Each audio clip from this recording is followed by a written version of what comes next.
Yadase yamu akwa babiem na Adom TV Badwam dwumadie no na o hye no yadase pa omre no adaje Adom nti na ya na mpomuden komodie no doso anopai ewo so tie ni nyina bi na mwo ai akwanya no so ababiem a Amen Scientific Herbal and Alternative Medical Hospital and so aba Dr. Sewusu etenedwam enne so ne be kasa fa GIT diseases ho see na GIT ne yedin a ene yemienu ye nyina ye nim tie ebia na experience bi wo ho na ya adwen enko so dog ye mo akwabe na bia bokode yankopon adom na shake ho ye nyame adom ne ho ye pa ya o se ye chia no obete na GIT ne ye dia yo mini aba ense medawase na ma chia wahwefo ene ganafo nyina am se na ho fe ne yesron konkra that's se wo bentia that's na mini aba emse nipadua no honsem do so bebre na eno nti na Amen Scientific Herbal and Alternative Medical Hospital brebia na ye research ahodo na ye de mfidi akese na ye de ba se do ne de oluman e ofie eno akire nura nti nura nkasa de edro bia ne ho ka de weisa yare weisa stroke weisa diabetes weisa hepatitis weisa pressure weisa typhoid bebre na emum no ade ba ko a papa ma ehu ye ne se wo aduro se den na onim nipa na waba wanim no na yare a waduro no kra no na che se eya useless ho no onim se aduro wi ahan we se yare wi bebri ahan bia ne de but nipa na waba gina wanim no unya hu se na yare no kofi anama stroke anase diabetes ani na onro bebri be na mu de hin na ode koka no eno nti na Amen Scientific Herbal and Alternative Medical Hospital ya kran fidie de de boy abaso ene ade bebri se ne be ya ebedi kan hwe nipadua nim nyina na ba bia yare ne hye bia no ebeyi na pie ti wo hwa akese nsia ya de abaya ewo ya so ya ne de bebri over 20 na emum no afidie no ba bia amfidie no wo no anase kese pa no wo ne de na ese yensia se ne be ya be stress obi abeba no abedem na hwe ne mu nyina na ba bia yare ne hye bia no ya yina pie ansakra na ye de yenro nwanwa so no akawo nti ebe stress e emfa nya akwadro enaso entina ho ema ho hawo no meye nkwada na to anamo na bra Amen Scientific ye beboa na wo so wadi yi ewa apomden kwa so mini aba ye ka GIT a gastrointestinal tract ansa na ye didi na aduane ya ria na amene no use fa hoho bi mu ye frɛ no esophagus efa mu na akoto ye funu nim upper part no stomach na akasa na kodiedenum small intestine mu ansa na de anyam no akofa large intestine colon nim na sebi yakoje enan de yamo ya ye nutrients ye manipadua no bonza small intestine nim through the hepatic portal vein na ya absorb ekomoja nim tina nutrients ni na moja nim akoma ne pompi moja na ekɔ honam akɔ nyina na nkwamo ewo ye ho nyina enya aduane bi na GIT no eyade ehia pa esanse se niwa nutrients ayeka ho asem nyina enko na emom ye hu se brano yarwa hudu bi timi affect yen GIT no na osha e free stroke kwa e free bibi GERD gastroesophageal reflux disease no free bibi se acid reflux ubon se ye bibi lower esophageal sphincter ho na droben na aduane ne fam kwa yafunu nim no ye bibi a etum e katum se gate no nti aduane kwa na abie na emu ebi mu de animu aye loose nti nuane no yafunu na essence ye produce acid wo mu dada na ya na efro basoro nti wo ye nipa na da bia abohyew boba abu na abohyew na homete na ho de onya ebia na onya GERD bi saa nso ne ye wa hodo bebe typhoid fever peptic ulcer disease and food poisoning empempi ne yati food poisoning na ya na omanfo ene ye nya obi a oba yare sabia aka se wonya food poisoning o se na meyira me ne te no nti ajo amansa poison me eni enya nyame ambo anka asem obafie na nso so na nye awuduro ne ade agu aduane mu aduane na odi ye no na ho nante so hu germs ahodo microorganisms bebre wom na akofa saade nyina aba na ne nyina hallmark no yafunyare ndodo na hallmark yawo nti obi yemu na ye ne ya na etwe no na ewowo no obi de etimi ye ne ya na etwe basoro na etwe konachi afi wontimi kura ahome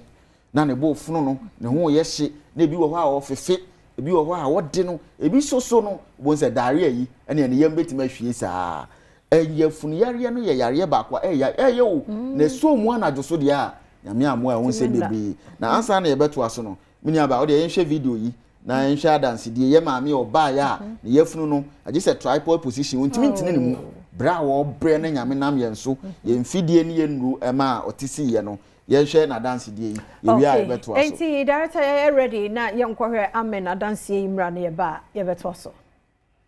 wo hye we mu a Yankopon Adaroma abachiro yare na sa tutia na sa prescribe medicine na be hye wo mu so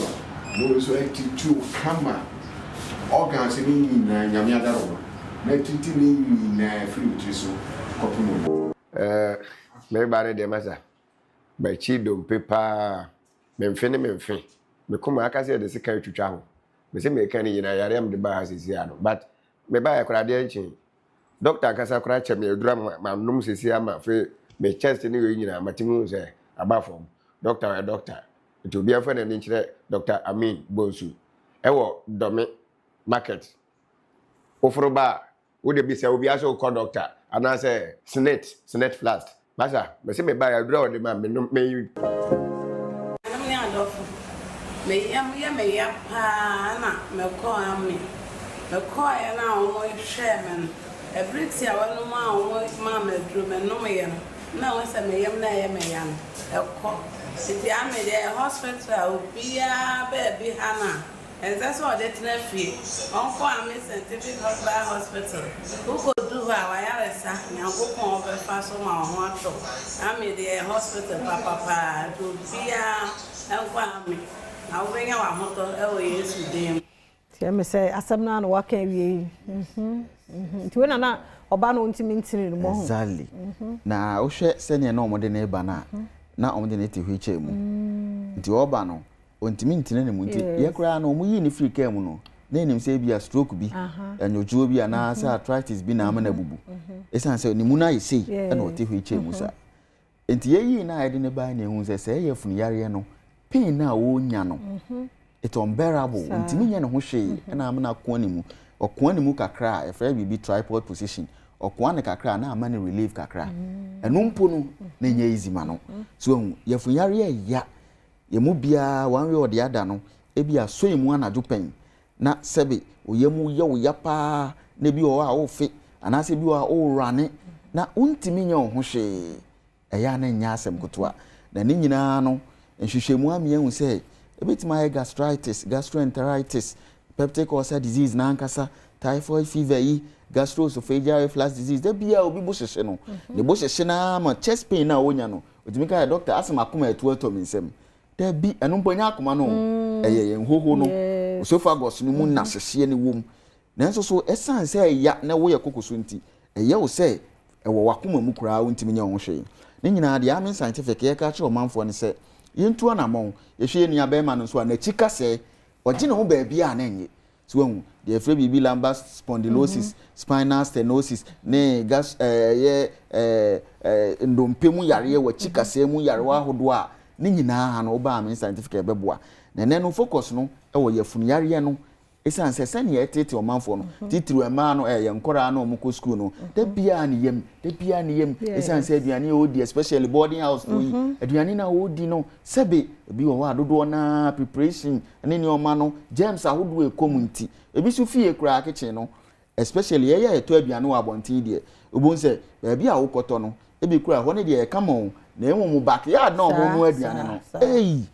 James ne fini ade enuane a yedi koye mu fruits and vegetables yi ye hwe especially cabbage lettuce no se ne edua no na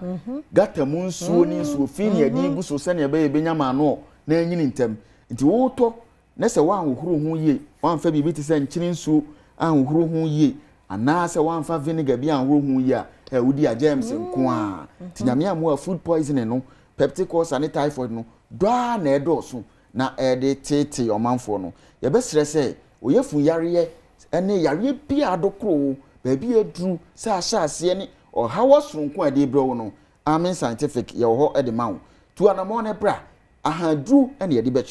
homeopathic medication ene natural means so many alternative ways a ye de be boa na yare no se ne tie bia yetu ase ifidi akese so wo ho a ebeboa ne yehu yare no na umpe wei na opedian bo moden na hwehwe ye kira kwan e wo dome CFC flat ne nchen wa eco trained ade no so ho a obehu amen scientific saa so na obehu ye wo sprinter/biclagon frɛ yɛn e wo 0244